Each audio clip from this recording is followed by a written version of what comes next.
You ask Tiger to solve. This deals with linear equations with one unknown. The final result is y equals -10. Let's solve it step by step. Isolate the y. Multiply both sides by inverse fraction 5 over -2.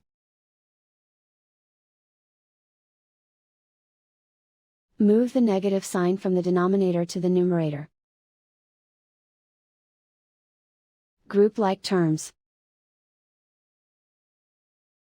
Multiply the coefficients. Simplify the arithmetic.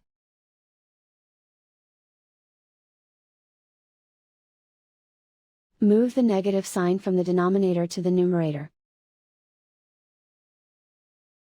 Multiply the fractions. Simplify the arithmetic. And so the final result is y equals -10.